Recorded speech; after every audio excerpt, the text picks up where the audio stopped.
김한민 감독의 이순신 시리즈 마지막 3부작 노량이 430만을 넘고 있습니다. 노량은 성웅 이순신 장군이 최후를 맞이한 바다인데요. 그래서 영화 제목이 노량 죽음의 바다입니다. 적들을 살려보내서는 올바로 이 전쟁을 끝낼 수 없다.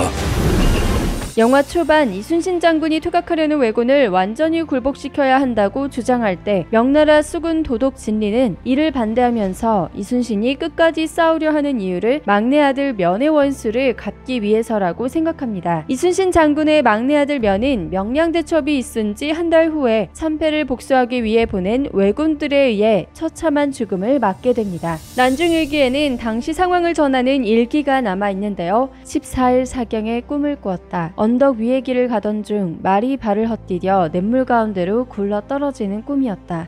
다치지는 않았으나 꿈속에서 막내 아들 면을 끌어안은 모습이었던 것 같아 잠이 깨고 나자 온갖 걱정이 일어났다. 저녁에 천안에서 누가 왔다. 그가 편지를 전하는데 봉안을 뜯기도 전에 살이 떨리고 뼈까지 떨렸다. 마음이 조급하고 머리도 어지러웠다.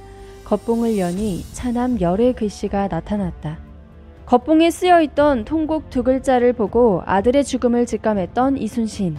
막내 아들 면은 아버지를 빼닮아 무예가 출중하고 영민했다고 하는데요.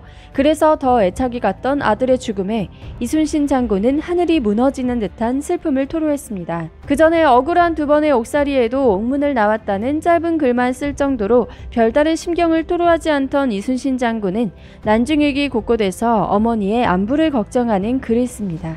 어머니를 떠나 두 번이나 남쪽에서 설을 쇠니 간절한 회한을 이길 수 없다. 어머니 편지도 왔는데 평안하시다고 한다. 정말 다행이다. 어머니의 안부를 알지 못하니 걱정이 되고 눈물이 난다. 어머니께서 이질에 걸리셨다고 한다. 걱정이 되어 눈물이 난다. 그러나 1597년 4월 13일 억울한 옥살이가 끝나고 백의종군을 하기 위해 떠난 길에서 이순신은 어머니의 부고를 전해받게 됩니다. 자식의 투옥수식을 들인 80대 노모는 아들을 보기 위해 배를 타고 한양으로 가던 길에 객사를 하고만 것입니다. 이순신이 백의종군을 하는 길에 또 다른 비보가 들려오는데요. 바로 7천량 해전에서 원균이 대패하여 수군이 괴멸지경에 이른 것입니다. 결국 이순신은 다시 삼도 수군 통제사에 임명되지만 배설이 숨겨놓았던 12척의 배만 남게 됩니다. 이때 선조는 수군을 파하고 육군에 합류하라는 명을 내리는데요. 이순신은 그 유명한 장계를 올립니다. 신에게는 아직 12척의 전선이 남아 있습니다. 비록 전선의 수가 적지만 미천한 신이 죽지 않았으므로 적은 감히 우리를 업신여기지 못할 것입니다. 이순신은 13척의 배를 이끌고 10배가 넘는 133척의 왜군을 막기 위해 명량의 바다로 나가는데요.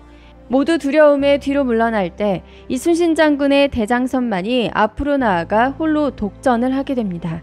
전세가 유리해지자 눈치를 보던 다른 전선들도 전투에 합류하면서 결국 승리를 하게 되는데요. 이것이 바로 명량대첩입니다. 만약 이순신이 아들의 복수를 하기 위해 전쟁을 계속 이어가고자 했다면 영화에서 진린이 아들을 죽인 왜군을 넘겨주려 했을 때 받아들이지 않은 이유가 설명이 안 됩니다. 이순신은 꿈에서 아들을 죽였던 왜군이었음을 알아챘으면서도 아니라고 말하며 돌아서는데요. 이 장면은 이순신이 단지 아들의 복수를 위해 싸우려 한 게 아니라는 증거입니다. 또 하나, 노량해전에 나갈 때 이순신은 임진년 이후로 전사한 장졸들의 명부를 가져오게 하고 영혼을 위로하기 위해 소지하는데요. 이후 위급한 전투 상황에서 전사한 장졸들의 환영이 나타나 이순신과 함께 싸우는 걸 보면 이순신의 복수는 나라를 지키고자 목숨 바친 군인들에 대한 의리이자 백성을 지키려 충성을 다한 군인들의 못다 이룬 한을 회원하고자 했던 게 아닐까 생각합니다. 노량에 나가기 전 조정에서는 이순신을 죽이려고 했습니다. 이순신 또한 다만 죽기만을 바랄 뿐이다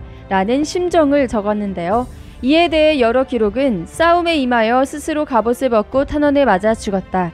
공로가 클수록 용납되기 어려운 것을 알고 싸움에 임해 자기 몸을 버렸으니 공의 죽음은 본시부터 작정한 것이다 라고 되어 있습니다. 영화 명량을 보면 이순신의 대장선이 홀로 독전을 할 때 명량 바다가 내려다 보이는 산에서 깃발을 흔들고 고함을 치며 응원했던 백성들이 있었습니다. 이순신의 대장선이 왜군들의 배에 둘러싸여 포위되고 함락되기 직전에는 땅을 치며 통곡했는데요. 어쩌면 이순신은 그들과 같이 자신은 비록 죽더라도 조선 수군의 승리를 위해 끝까지 진군의 북을 울리겠다는 메시지는 아니었을까요? 전군의 진격을 명하라.